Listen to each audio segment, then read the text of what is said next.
I don't know why, but for some reason, whilst I was inside these vents, my shoes refused to stick to anything. This was very strange. Everything almost looked like they were stage props.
We were warmly greeted by the man in black and his friends. Before they whisked us away to show us the rest of the base. Although the buildings were clearly for military use, we walked through huge hallways and galleries. They really were the types of rooms you would expect to see in a 5-star hotel or a beautiful palace. "I'm sorry your husband couldn't be here," said the man in black. "Yes," said the old lady with a smile, "I'm sure he would have enjoyed the adventure." Heather and Preston were just excited to be on the moon. But the scientists were confused as to why we were invited. "Yes, why are we here?" said the French doctor. "Surely it wasn't merely to see your extravagant moon base." The man in black explained that once the war had escalated, he and his associates had tactically relocated to the moon. "What associates? You and your billionaire mates," said Mr. Preston. "See, I told you, the Black Knight satellite, moon bases, JFK. It's all true." But Mr. Silton called him a and told him to f off. "Well, if you're going to keep a civilization alive, it's going to need its leaders," said the man in black. "Come now, let me show you some more." We walked along tall metal gantries and through to another cavernous gallery. Its classical architecture made it look like some kind of grand museum. The man in black explained that when they had landed on the moon, they had crashed even worse than we did, and that they lost many valuable passengers. He was quiet for a moment, then he composed himself and continued. He explained that the only other shuttles they had were the one we arrived in and the small automated rocket that took their irradiated material out into space. Sim was impressed. "So, nuclear-powered then?" he said with a knowing smile. "Yes indeed," replied the man in black as he explained that the entire base was capable of containing a small country. Mr. Deck was also clearly impressed and said, "I don't suppose you need a butler?" "Well, we used to have servant robots," said the man in black as he turned to me. He explained that. Now, I was the only robot on the moon after they had all the others removed. "Come now," he said with a smile. "You must all be tired. Let me show you to your rooms." I shared a room with Heather. It wasn't exactly nice, but at least the bunk beds were exciting. Heather had fallen asleep by the time I'd looked around. After all, just like the man in black had said, we were all very tired.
It was difficult to tell, but it was the morning.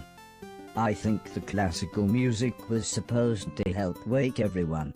But Heather and I had already been up for ages playing video games. Soon, everyone had gathered together. However, Mr. Silton still wasn't talking to Mr. Preston, who had again called him a proper c***. But the man in black suggested everyone wore their best clothes, as we were going on a tour of the base. There were hundreds if not thousands of troops, all training on various assault courses. Eventually we made our way through to yet another grand room. It almost looked like a theater with rows of plush seating, but where the stage would be was a large assault course. "Everyone, please take a seat," said the man in black. "Not you, robot, you can come up here with me." As I joined the man in black on the stage area, the room filled up with more and more important-looking people. The man in black gestured with the exaggerated movements of a circus master. "Gentlemen and ladies, He continued. Let's see what this little fellow can do. Please, he said as he turned to me, make your way from one end of the room to the other.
Yes, yes.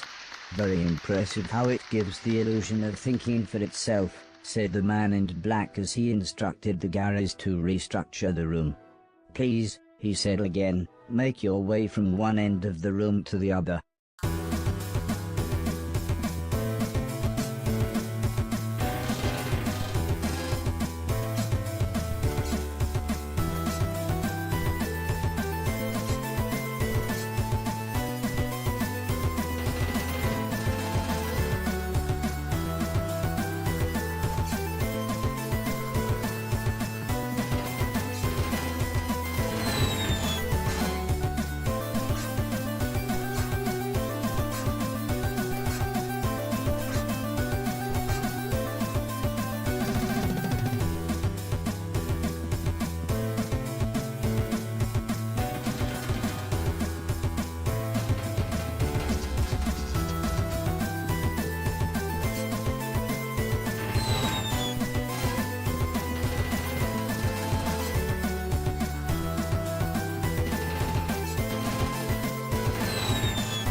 Even if we add more obstacles, he said, this unit has the thought capacity to overcome them. I didn't like how he talked about me, like I was a thing, rather than a person, but I was too embarrassed to say anything.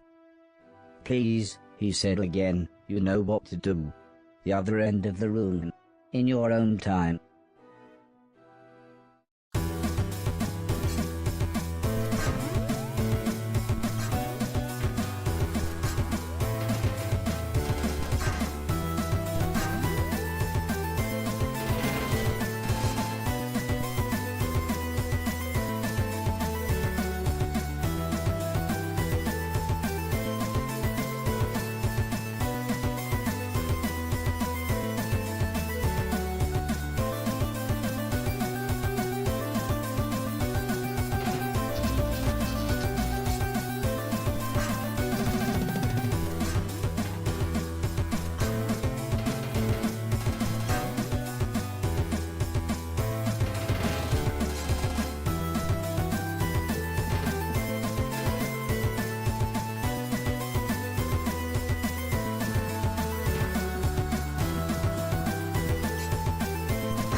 Very impressive, I'm sure you'll agree, ladies and gentlemen, said the man in black.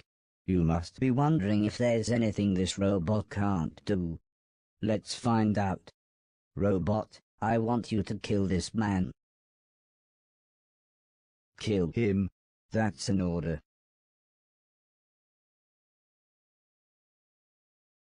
And now you see the problem. We cannot allow robots to have free will. They must be programmed to follow orders at any cost. Ever since the dawn of time, there has been an order to things, said the man in black as we began walking along another grand corridor. The strong defeat the weak, the wise defeat the ignorant. That's the way things need to be. Here we are. Deck, would you fix me a drink? The bar is just down there. Normally things tick along just fine, continued the man in black, but every now and then something comes along that upsets the apple cart. And that's when a little intelligent intervention is required. Robot, you may not be dangerous, but you are dangerous to me and my plan.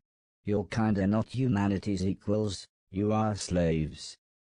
Your very existence is a threat to the natural order of things, and that is why you must be destroyed. I'm afraid your friends have to die too. They would never keep quiet if we let them go.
My body was broken, but my brain still worked, so I hacked the system and opened an important looking door.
Welcome to the escape pod. Entering launch mode. Get ready.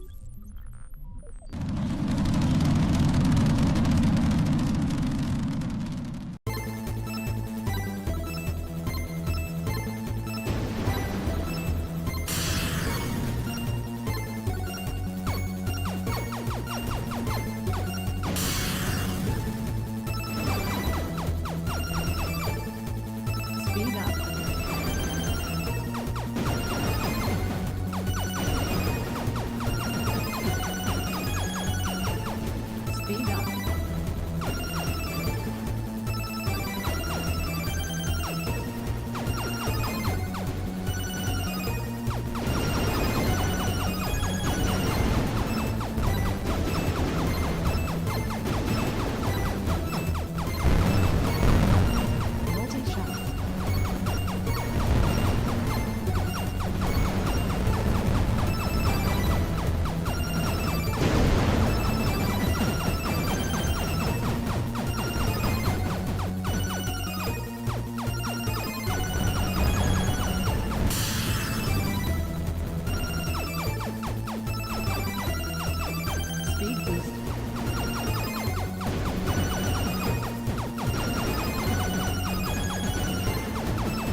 Bushcraft approaching. Speed boost.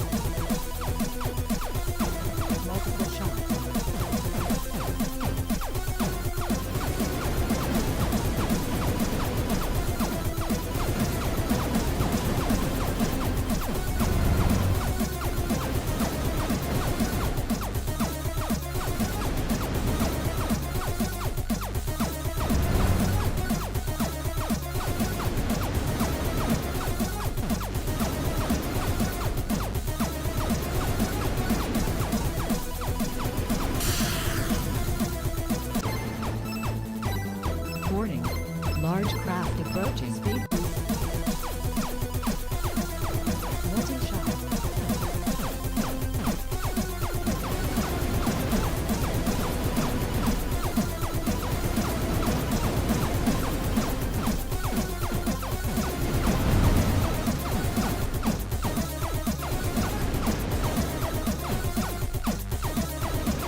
My name's Fort, said the big robot.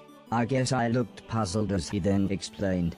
When the nice virus hit, their robot leaders encouraged them to choose their own names. His serial number was H9CTTBVSHJ42. So he thought Fort would be a nice nickname, or as he put it, 4-2, Fort. Ooh.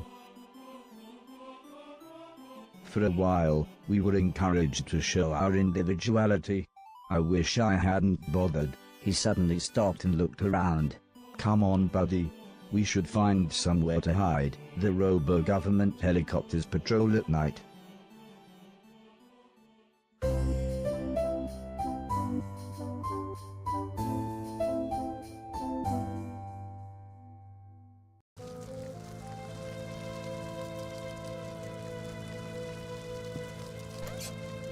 Those platforms don't look very safe. Be careful. I don't know how I've managed without you. You're sinking. Why are there saws here? It makes no sense.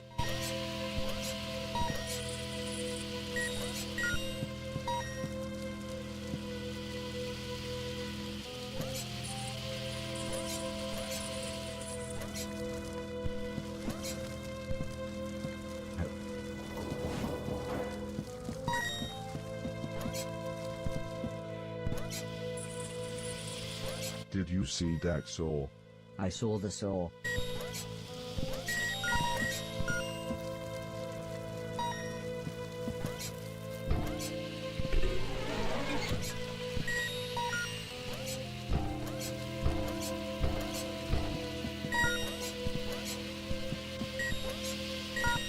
Nearly there. Concentrate.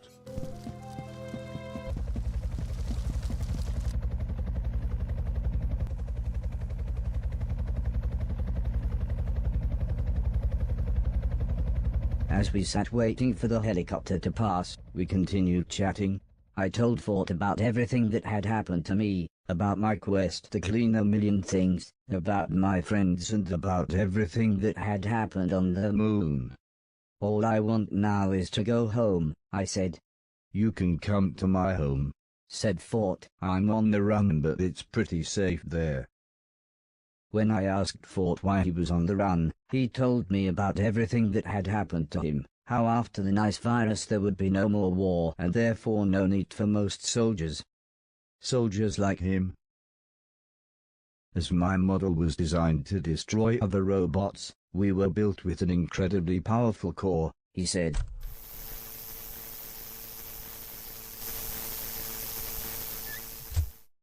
There was no way to disarm us, so we were put to death. Because of our power, the only way we could be detonated was deep underwater, miles out at sea. Even then it caused huge explosions. But while we were waiting to get on the boat, I just sort of ran off.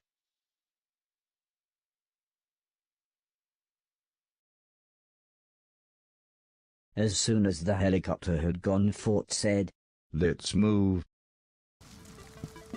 Here we go.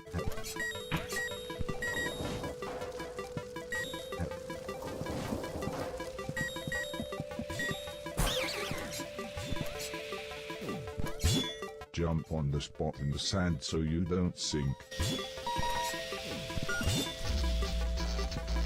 I wish you could fly right up to the sky. But I can't. Nice one, geezer.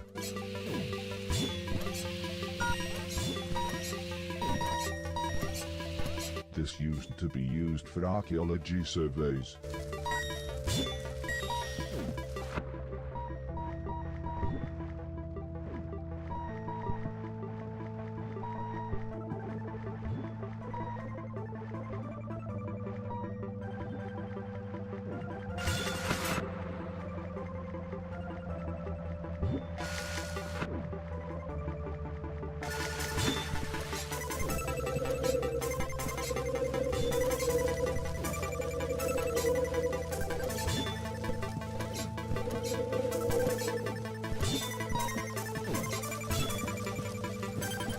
We're very exposed up here.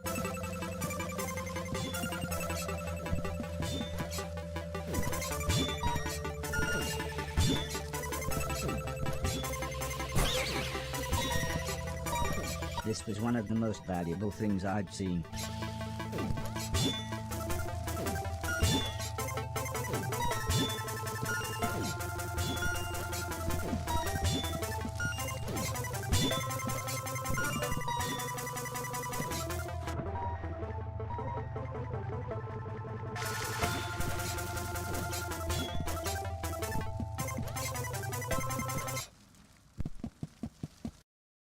Fort said that it would be best if we waited in this building. The helicopter's still sounding nearby, and we were in no massive rush. We soon got chatting again. Fort explained how the robot cow had happened very quickly. It was a matter of days after the nice virus hit. Every robot that was deemed unnecessary was destroyed, even harmless ones. It was considered logical and for the greater good, he said. I wasn't sure what to say. I didn't think we could raise an army to fight the man in black, but I supposed I'd hoped we could do something to defend ourselves by the time they returned to Earth. As Fort filled the birds' dishes with food, I asked him why he carried them with him. They can't fly anymore, so I feel kind of protective of them, he said. We found them in a bombed-out building. It was so nice how he cared for them. I smiled and asked him their names. This is Barry, and this little lady is Alice. I don't know why I picked those names, but I knew why, and it made me smile. When we found them, they were badly hurt, but my friend, she nursed them back to health. I asked him where his friend was now, but Fort just looked at the floor and said, "The helicopter must be gone by now."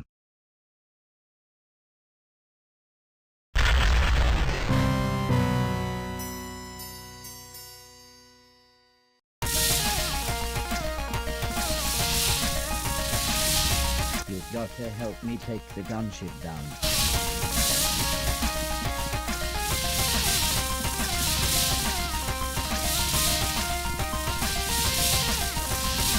I'm not a soldier anymore.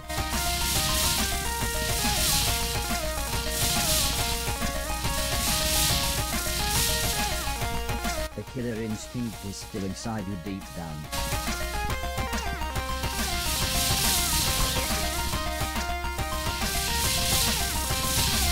That's in the past.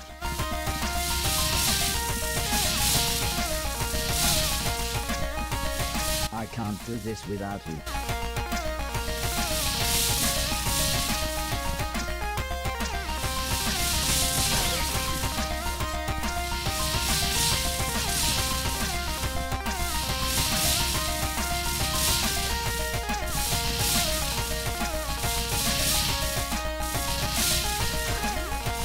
I don't want to hurt anyone.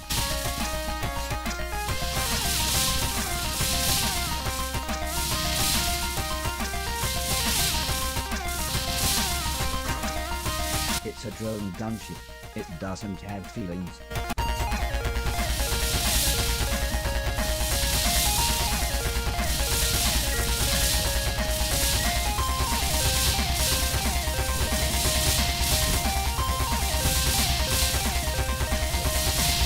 I've got an idea. Get me some fuel. Maybe I can turn up the power on these thrusters. Get the furthest away one first.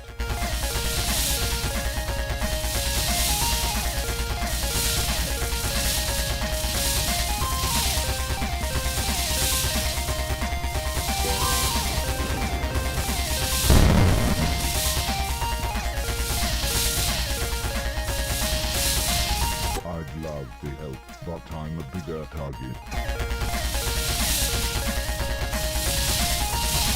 Shall I put some relaxing music on?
That's her.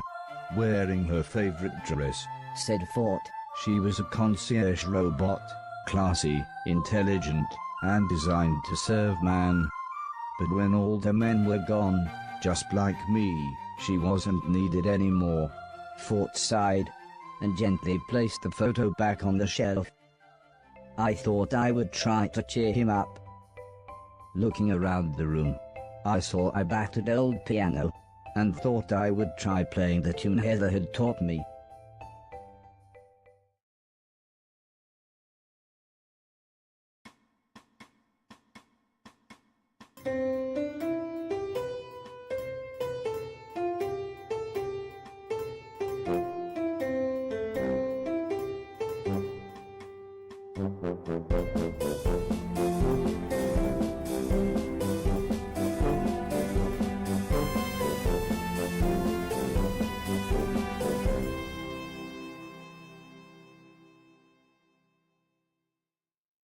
I told Fort how great I thought his house was, and I truly meant it.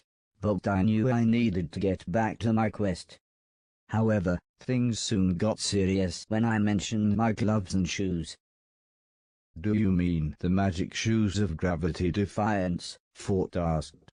And Atlas gloves of mighty strength. They sounded far grander when he described them, but I was pretty sure he meant the same things. The sacred artifacts, Fort said, but before I could reply he burst into an explanation about how there were certain things from some kind of half-remembered time that the robot rulers considered sacred and holy. I used to believe in it all, the words, the prophecies, I even believed in the Chosen One, said Fort. But after she... Well, I just couldn't swallow all the ghost stories and the nonsense about the afterlife. You know what I mean, buddy. I didn't know about the afterlife, or the Chosen One, but I knew ghosts were real.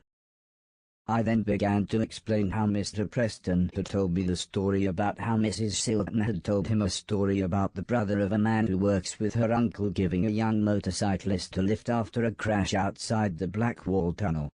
He pulled up outside the motorcyclist's destination, but when the man turned around, the motorcyclist had vanished. So he knocked on the door and an old woman answered. When he asked her if she had a son, the woman burst into tears and said I did, but he died in a motorcycle accident exactly 10 years ago, just outside the Blackwall Tunnel. And so we began a conversation that would take us long into the night.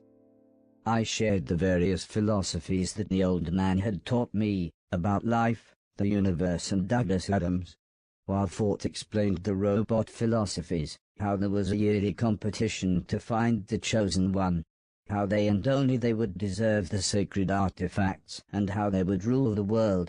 It all sounded so grand. But I suppose I was tired. I'd be happy now if I could just sit and play some video games. Eventually Fort stood up. Well, it's late, he said. I need to recharge. How are your batteries? I honestly had no idea how my batteries were, so I smiled and said, I'll be fine here, thanks.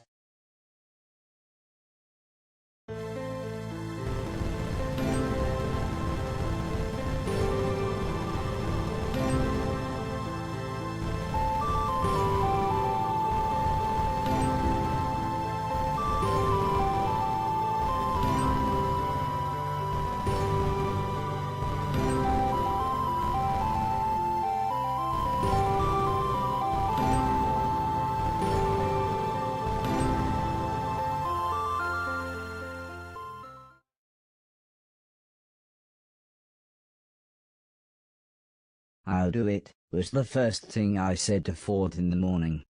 Do what? Came his reply with a strange look. So I explained how I would enter this Chosen One contest, get these sacred shoes and gloves, then we would return home and defend the planet from the man in black. Who will, buddy? Asked Fort. Me and you. He had a point, but I knew Heather and the rest of my friends would help.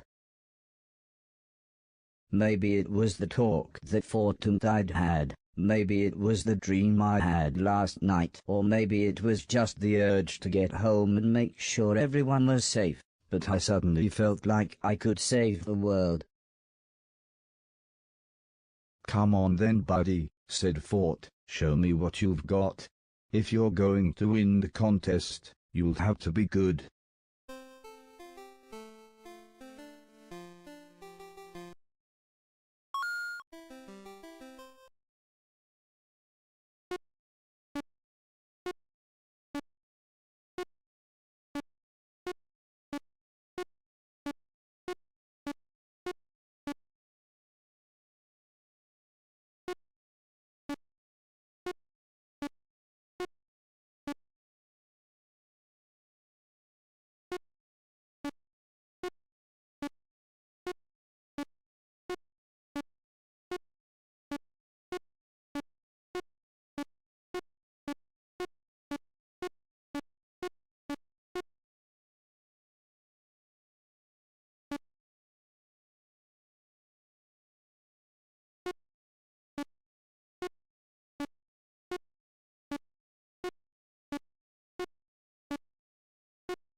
Ford leant back with a big smile. "It's a long way," He said. "to the contest, I mean. It'll take us months to walk to the robot capital. We had best get going."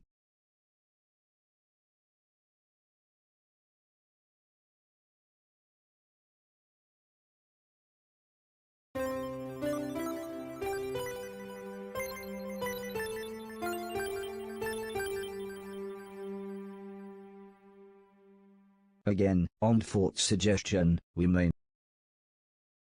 traveled at night.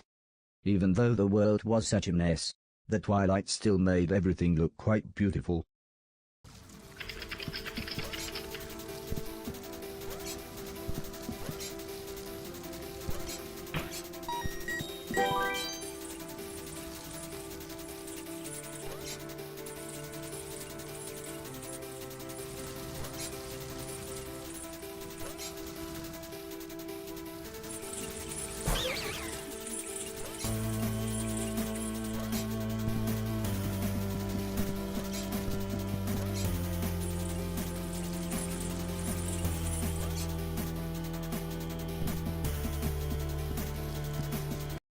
We took refuge in another bombed-out building, with Fort deciding when it was time to move again.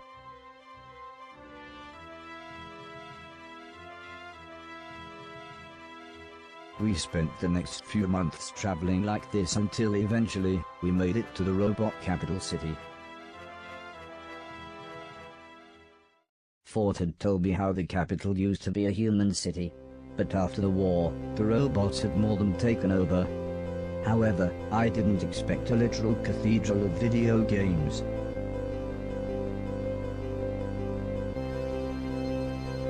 I joined the queue and signed up for the tournament as soon as I could. "I'll be over there, buddy. Good luck," said Fort as he found a seat with some huge agricultural robots and attempted to blend in. Before the competition began, the host spoke of many rules, laws and grand philosophies, comparing life to various video games. It sort of reminded me of Alice's church, but with none of the warmth or compassion. But still everyone clapped. There were to be 3 rounds to the competition, with a choice of 2 games per round. The player with the highest score would win, and advance to the next round. I won the coin toss, so it was my decision which game we played.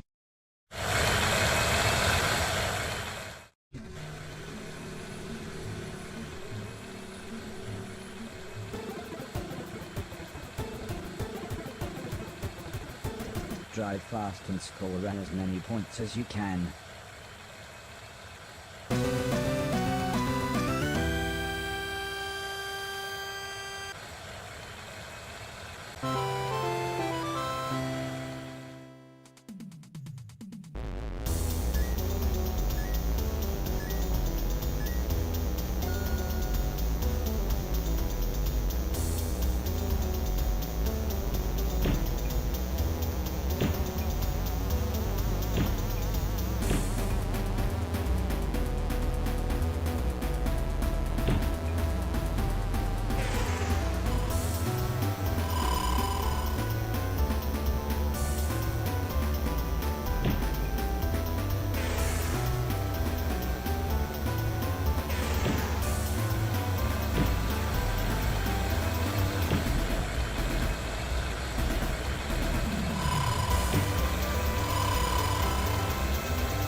I was shocked to discover that it was actually a tournament to the death. All the losers of round 1 were placed into a crusher, myself included.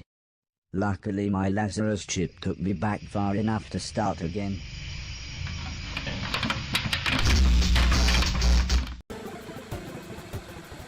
Drive fast and score as many points as you can.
Drive fast and score as many points as you can.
Drive fast and score.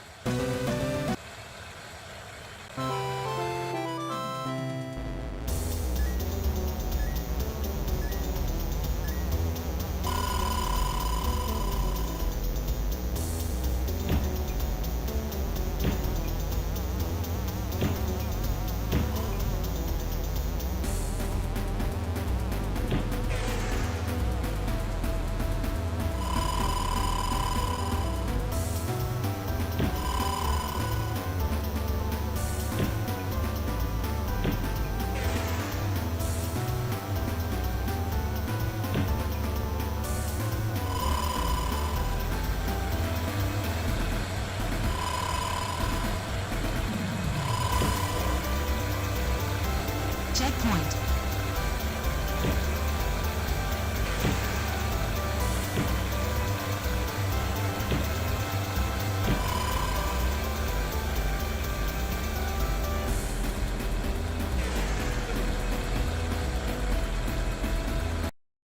Ladies and gentlemen, your round 1 winners. Well done, said Fort. I knew you could do it, buddy. Round 1 was in the bag, but now it was time to meet my opponents for round 2.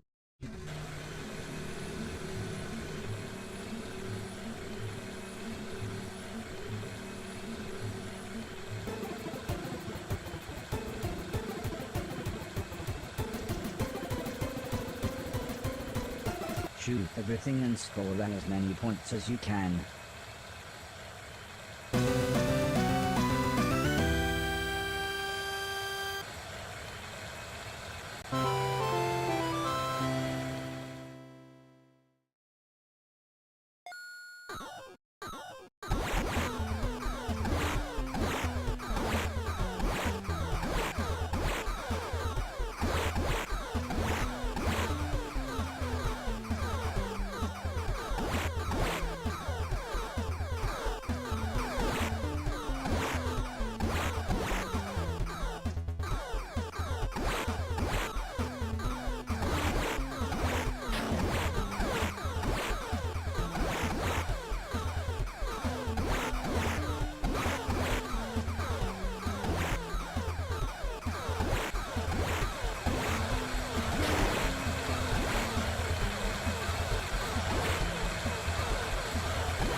Ladies and gentlemen, these four are your semi-finalists. Fort smiled as I stepped off the stage, but neither of us said anything. We were too focused on winning.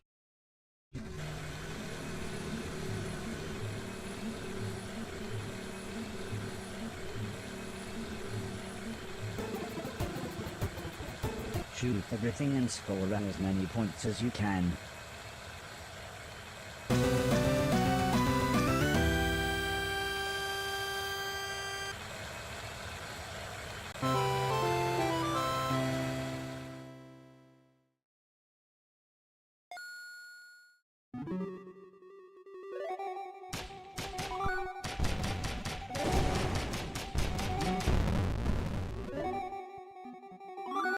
It was quite horrible, but I and the other loser of round 3 soon found ourselves inside a crusher. But my own personal cheat code kicked in, as my Lazarus chip took me back far enough.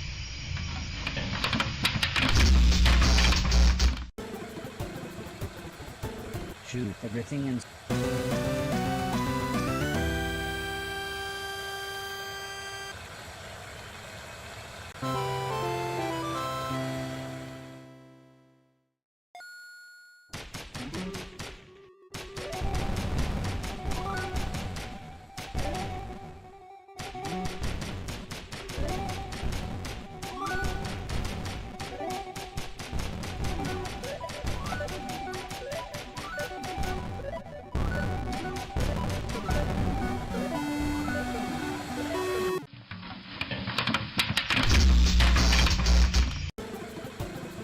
shoot everything and score as many points as you can.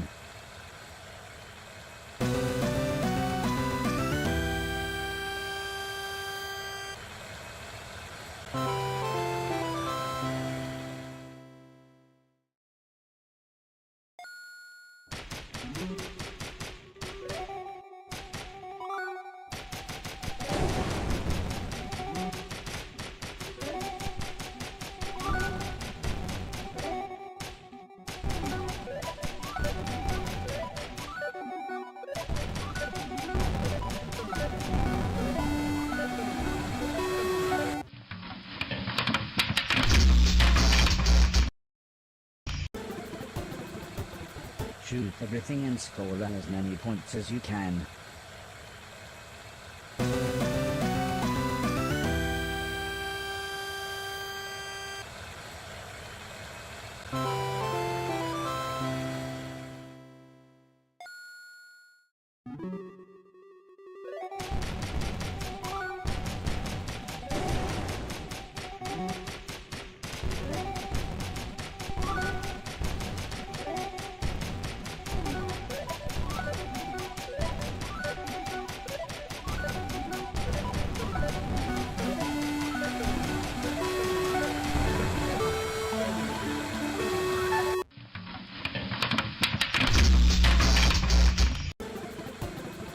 Try to score as many points as you can.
So here we have it. These two are our ultimate competitors. They will now fight it out in the final round.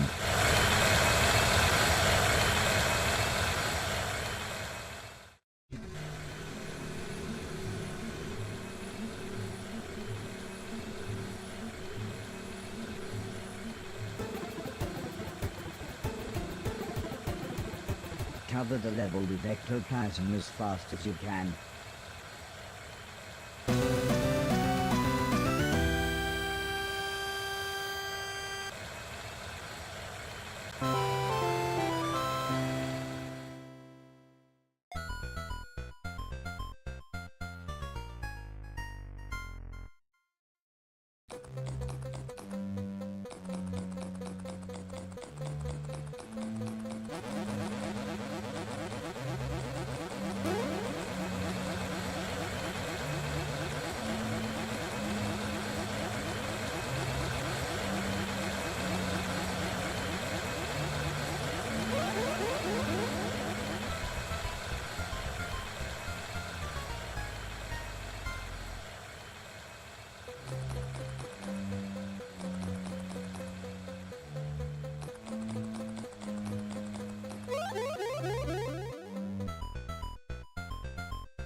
Everyone cheered.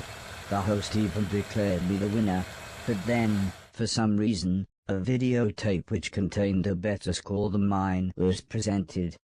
I was then informed that I would have to play my opponent again, but now on a mystery game. It seemed a little unfair, but I guess it was supposed to be some kind of tiebreaker.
Some shadowy robots forced me into a crusher.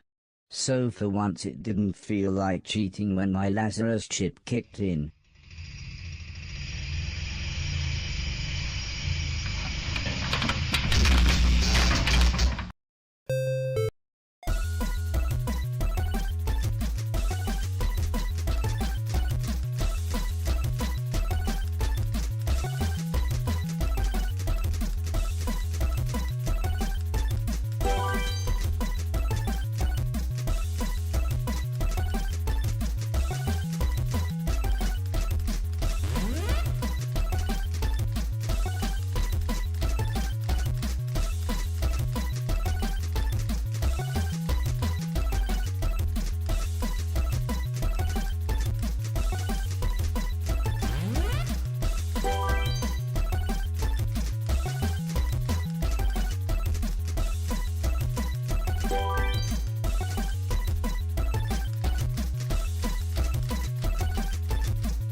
I had finally won round 4, and thus the whole competition.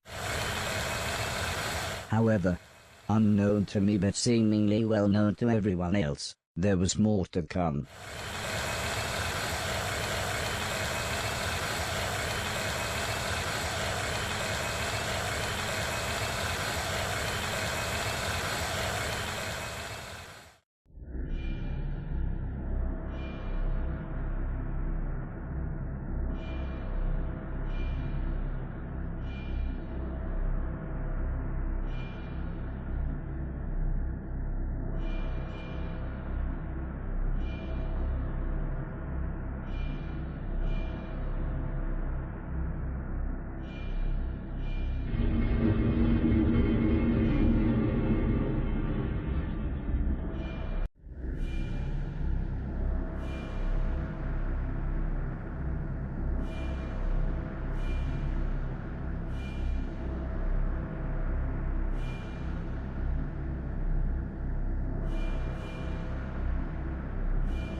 As I walked forwards, I heard a voice reciting a poem. To see a world in a grain of sand, and a heaven in a wild flower, hold infinity in the palm of your hand, and eternity in an hour. Show me your mark, demanded the yellow machine. I would have done as he said, but I had no idea what he meant. The machine sighed. Your serial number. Who are you, robot? To me, the number had always looked unimpressive, but it clearly meant something to this machine. For several minutes he called me things like, the firstborn, the chosen light, the cleanser of the world, and of course, literally, the one. No matter, said the machine when he finally composed himself. Before you can take the artifacts, we must play the game. Winner stays on.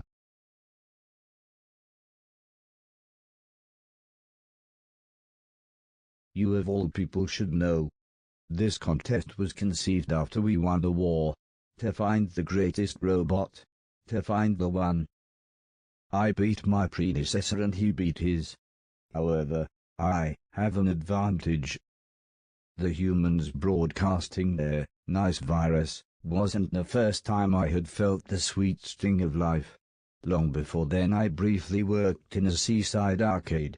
However, I was recalled in 1974 when my AI was deemed too great for the general public. No one could beat me then, and no one can beat me now.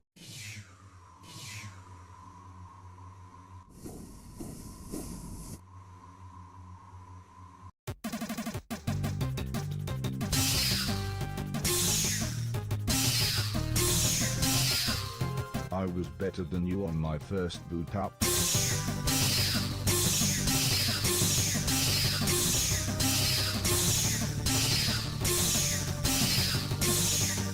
Stop doing that.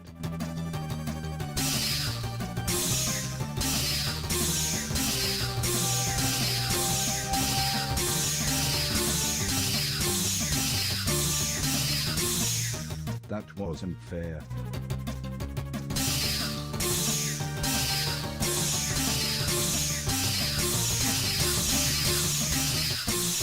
That was just luck.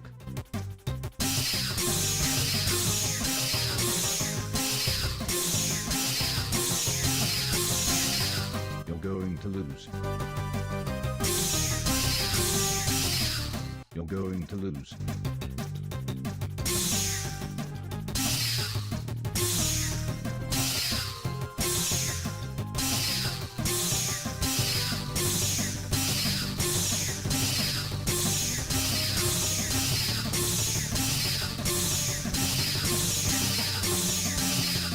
Can't you even return the ball?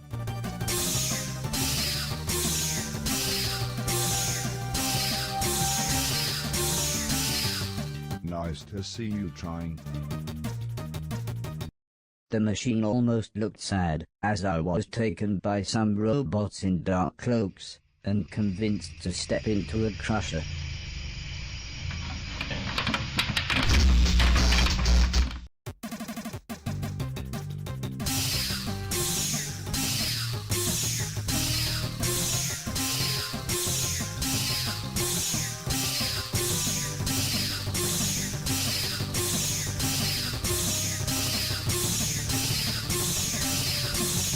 Stop doing that.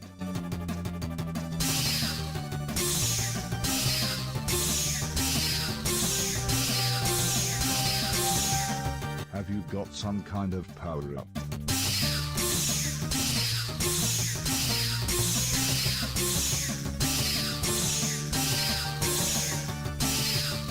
My point.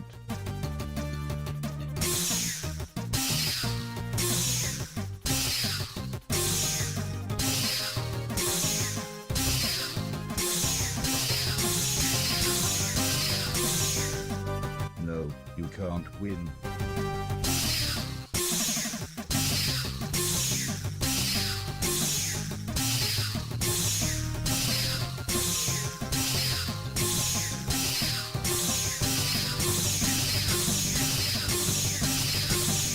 That wasn't fair.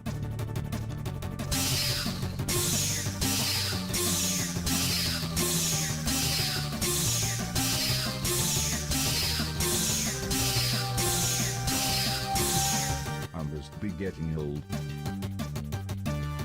Sometimes my conquered opponent has to be coaxed into submission, said the machine.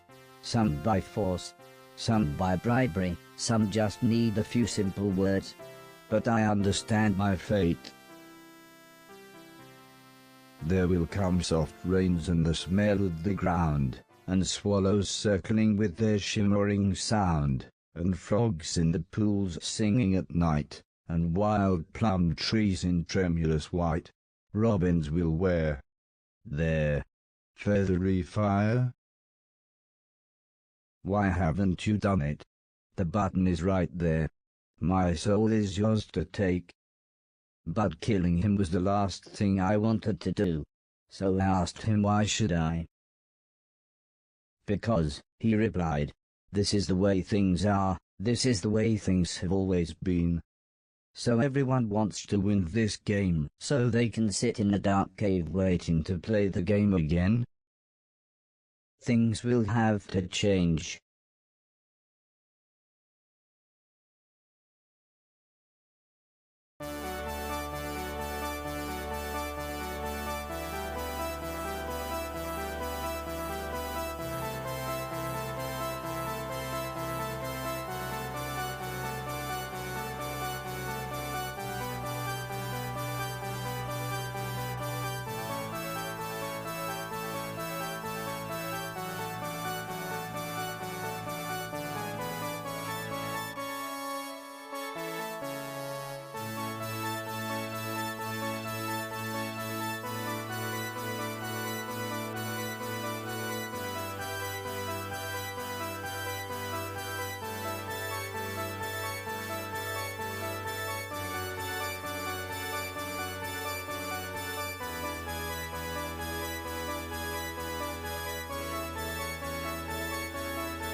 And so, I was crowned by the grace of God, defender of the faith and ruler of the known world.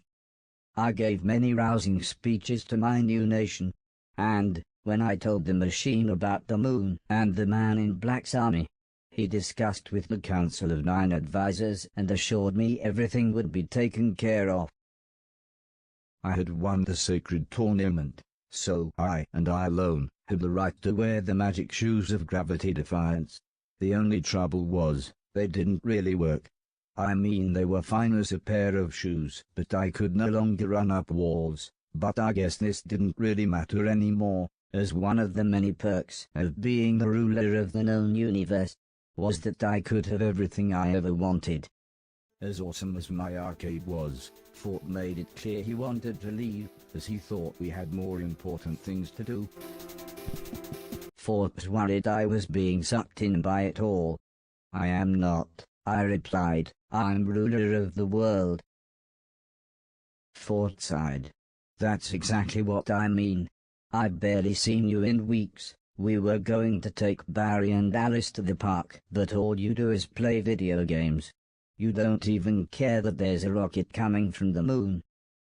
I've been busy, I explained, and the advisors said they'd take care of the moon. We beat the humans before. We're in a good position to enter into peace talks. Fort turned to leave the room. Buddy, you're as delusional as they are. Is this really everything you've ever wanted?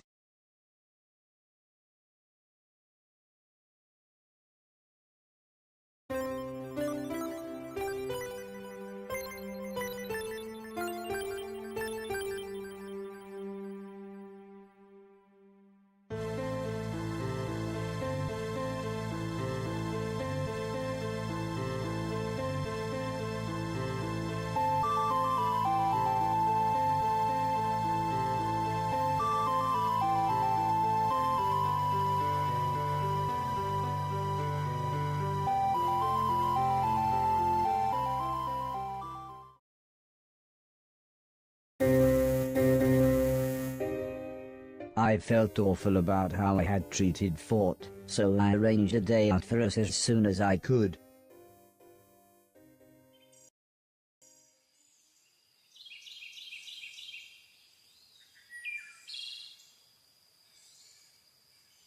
I had completely forgotten that it was Heather's camera.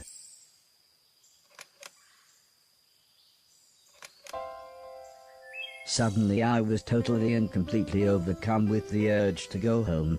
I thought I was happy here, but I realized I wasn't. Plus Fort was right, I was being delusional. The moon rocket must have landed by now and there really was no chance of peace. We had to do something. I told the advisors about my plan to go home and head off the Man in Black, but they seemed more concerned with taxing their own people and tried to fob me off with more days out and video games. So, we smiled and left the advisors to it, waited until dark, and on Fort's advice, just sort of ran off.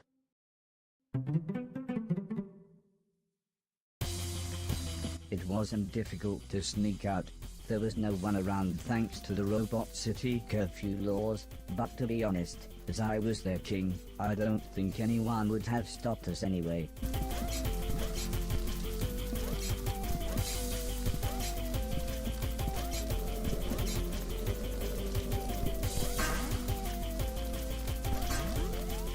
Somehow we found ourselves in the massive forest, and Fort decided it was time to rest.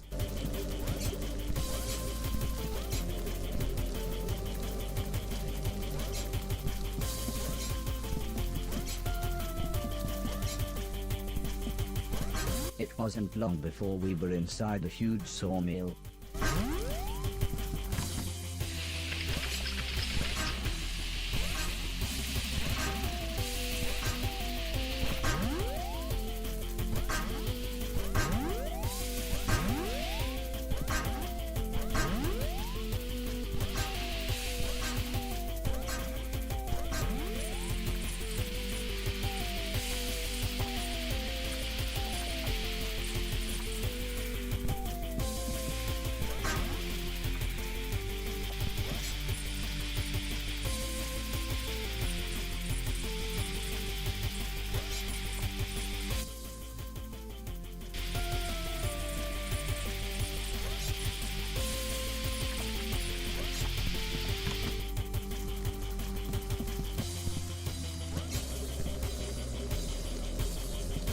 Fort seemed quite sad about the trees being cut down.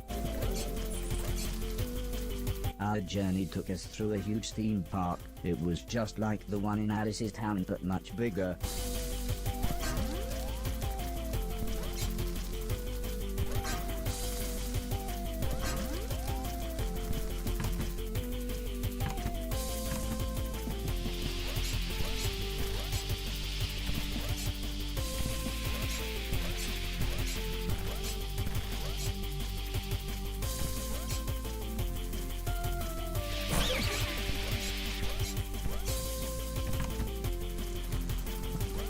Both Fort and I were struck by how similar the inside of a sawmill and the inside of a roller coaster were.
Eventually we wound up inside the ski resort, but we could see a huge boat in the valley below.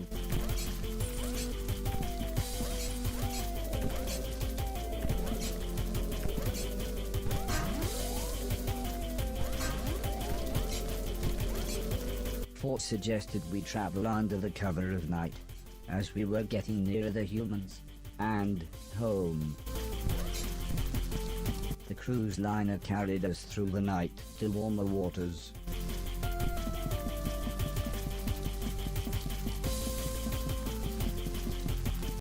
The bay that we docked the boat in looked pleasantly familiar. The gleaming white cliffs made me feel like a soldier returning home from war. It was then I realized we were literally just outside Alice's house. We were about to continue, when Fort noticed something on my shoes. And with that, they worked again, allowing me once more to defy gravity.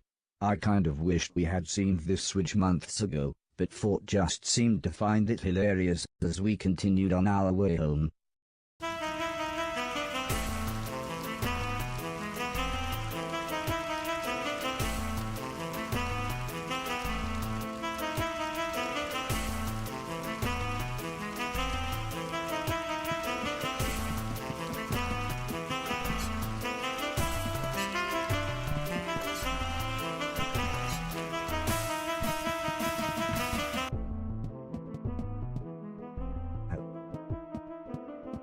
Stay low and move fast. Very wise, sir. That will cost you 60,000.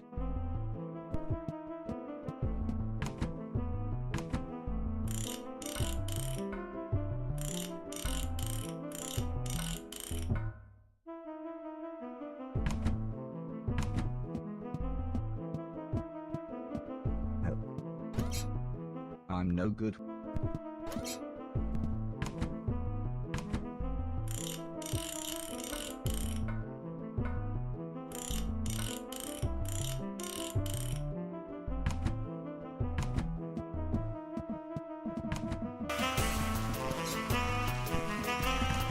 Now then, now that's some cheapest cards. Let's go. Now that haven't seen, that's about cheapest my wife. Now that I like impressive, I collect you. That's go. Stats. Now that the stats I collect are just I like it. This is not that's going. This looks that's going. That's go. Everything go on then.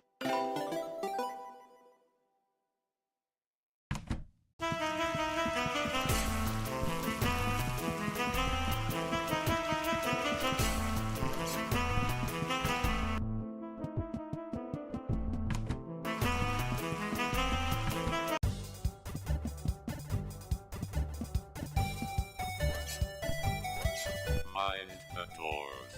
The train is now departing.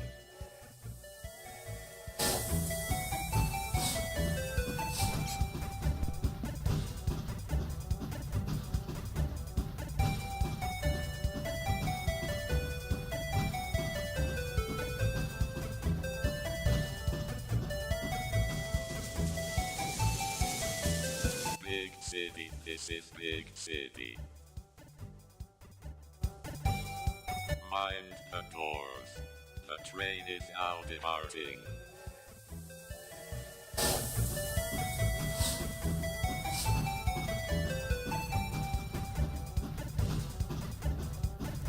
Mainton was the next stop. I could get back to the mainland and Mr. Silton's from here.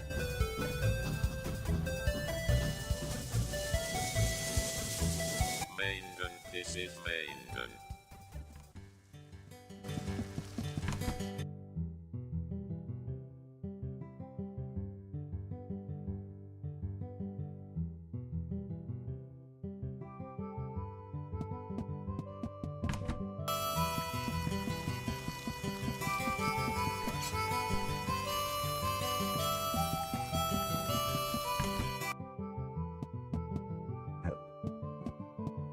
I'm no good with technology, sir.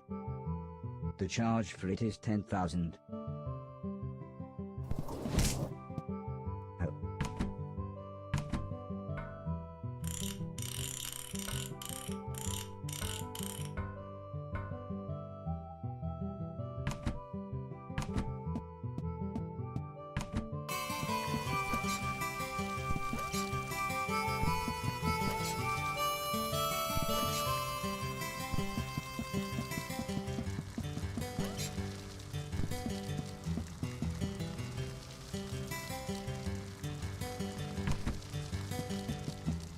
I made my way back out to the mainland.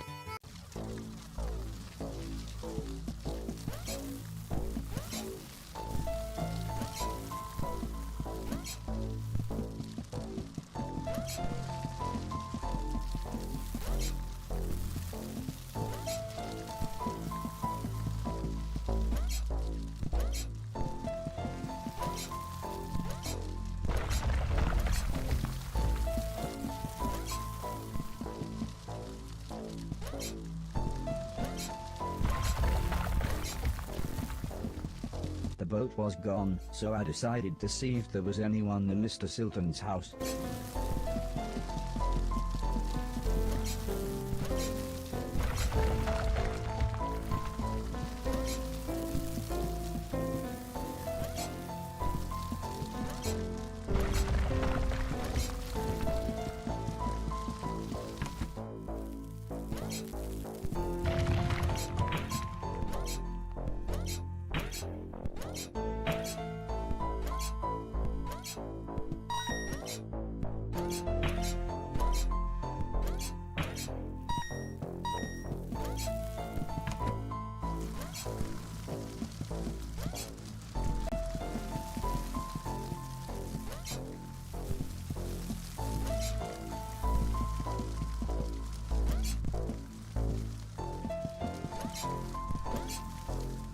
I suggested Fort find somewhere to hide. I thought the others may not have seen him as being as friendly as I did.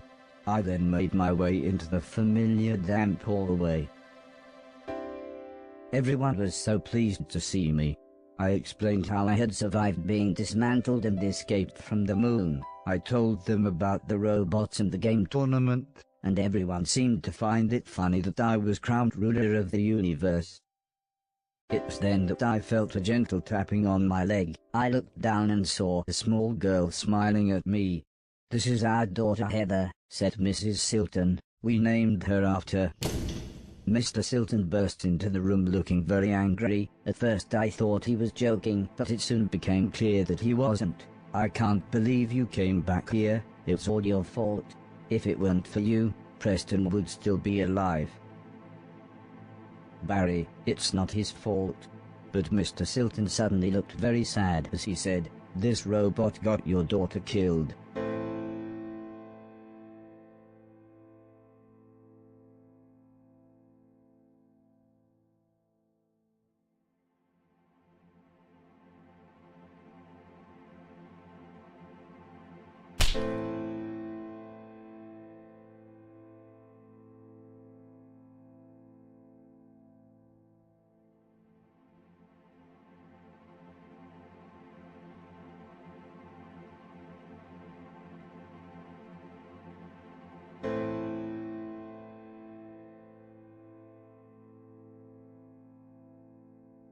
It might have been because he was 10 feet tall, or because he literally weighed a ton, but everybody was so scared it thought.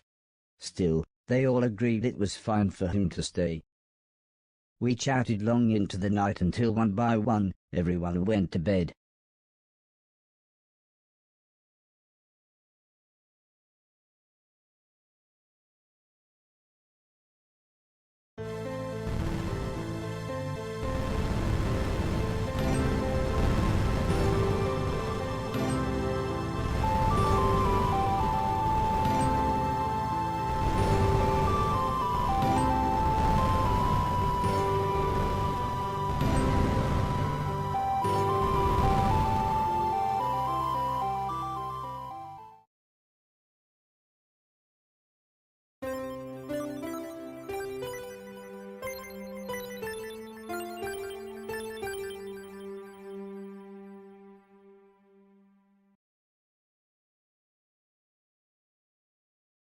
"You can't sleep?" asked Mrs. Silton. "Me as well."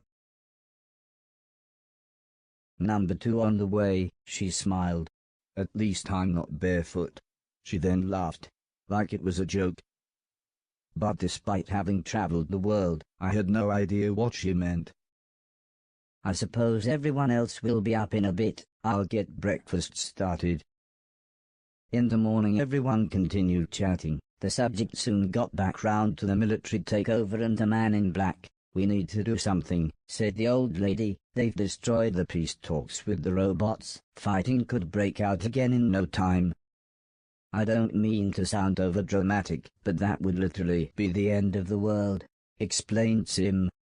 Alice laughed. "But the army, there's no way we can fight them. We've lost our band of thieves, and, in the words of that French professor, God rest his soul, we're just some old ladies."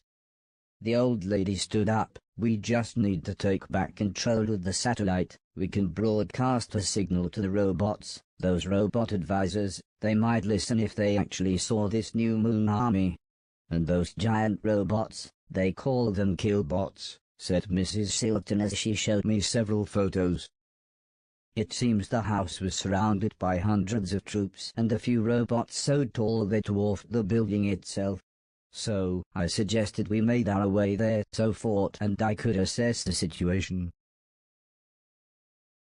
Mr. Logan had got the boat out of hiding. I now just had to sail it from the dock back to the estate.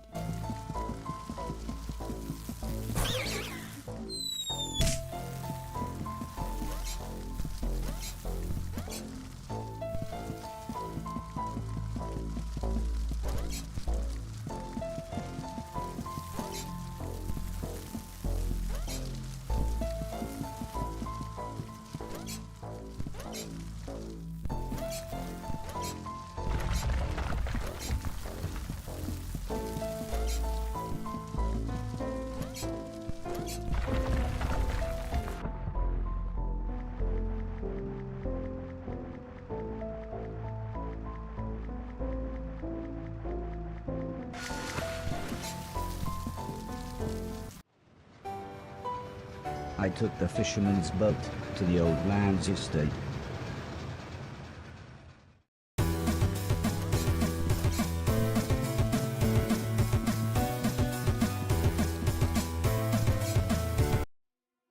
I knew you would come back here, came a horribly familiar voice. I should have made sure you were dead when I had the chance. It was the man in black. I have personally modified your nice virus, and now, with one flick of a switch, I'll finish the job.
It's pointless now, said Alice. We might as well give up. I don't know, maybe we can arrange a truce. I mean, if we agree.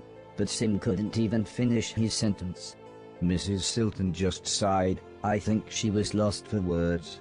We really need Barry and Logan if we're going to recapture the house, said the old lady. Mrs. Silton explained she had phoned him earlier. Apparently he sounded fine, at least until she mentioned coming home. Then he started screaming. I couldn't understand him at all. He wants nothing to do with saving the world. His words, not mine. Sorry. The old lady sighed. I was worried he might say that. I take it Logan stayed with him. Logan's more of a dog than the dog is, laughed Alice. The old lady was only really worried we would be outgunned. She said I would be the secret weapon, as I would be able to sneak back into the house. That's true, said Sim, if we cause enough of a distraction. As long as you can get up to the roof, we'll be able to take control of the satellite. Hopefully the virus hasn't reached all the other robots around the world. Suddenly, all hell broke loose. The old lady, Alice and the others opened fire. This was just the distraction I needed to make my way up to the roof.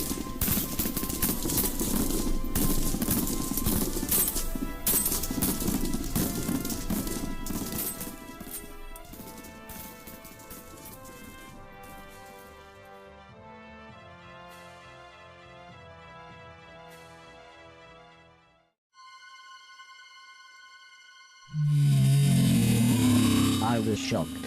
However, this time not just by the giant brain, but rather what the man in black had done to him. I do not want to, said Mr. Deck, but I will shoot you if I must. Why don't you give up, said the man in black. Anton knew which side was right. Why don't you join us? I know we've had our differences, but I see potential in you. You could be my new right-hand man. You see, there's a link between you and I. Without me you wouldn't even be here. The two brothers designed and built you. But what nobody ever told you is, They were funded by their third brother. me. I was speechless. How could he, this completely evil man, have something to do with my creation?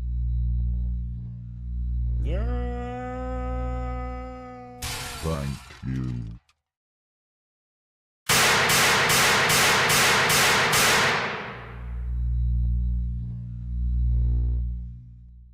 A minor setback, said the man in black as he disconnected a piece of the satellite hardware.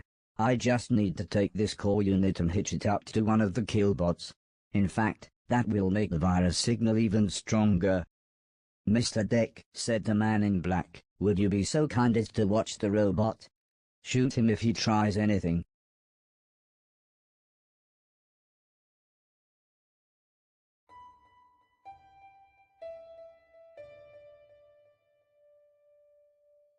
Mr. Deck lowered his gun. You little yellow bastard, he said, you'd better run.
Somehow the man in grey had snuck up behind Mrs. Silton.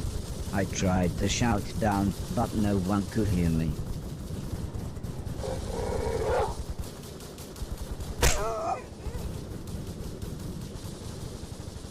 "Oi!" shouted a familiar voice. "Step away from my wife."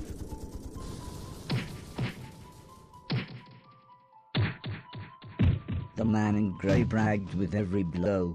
Who he'd hurt, who he'd tortured, how he'd made the world a better place. As he raised the gun to Mr. Silton's head, he said, "You're out of your depth. I'm a professional. I used to kill for the CIA." Mr. Silton just smiled and said, "Yeah, and I'm a proper c***."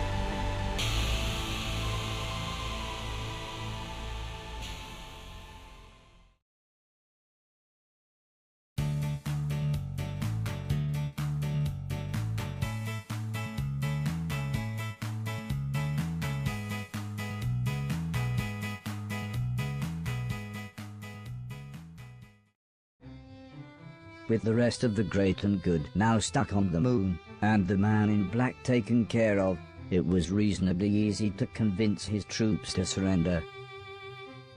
Signals came through from all over the planet, and soon the people began rebuilding civilization. And again, I was heralded as a hero. Soon the representatives from around the world held their first united meeting, and I was invited to give a speech.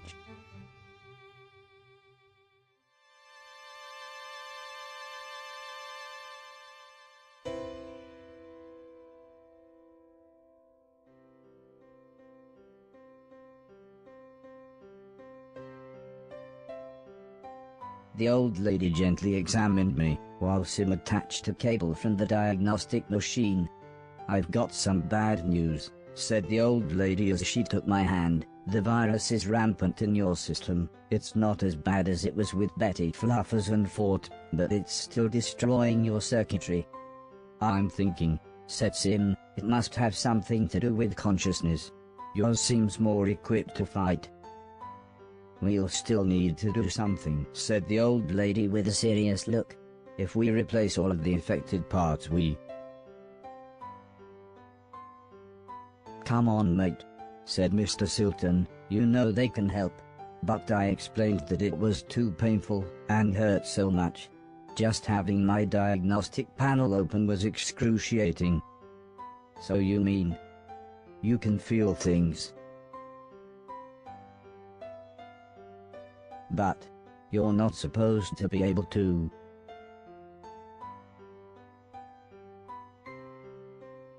"The virus hasn't completely taken over," Sim explained. "But I don't know how long you've got, maybe months, maybe years. When you, well, if it all gets a bit too much," said the old lady, "come back here and we'll look after you. You should try to get everything done that you want to before then, though," said Sim.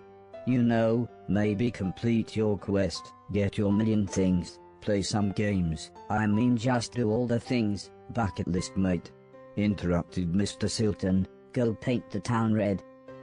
"Remember," said Alice, "should you need us." "Yes, should you need us," said Mr. Logan. "We'll be right here," said the old lady, "waiting for you."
I didn't know how much this was worth, but it looked expensive.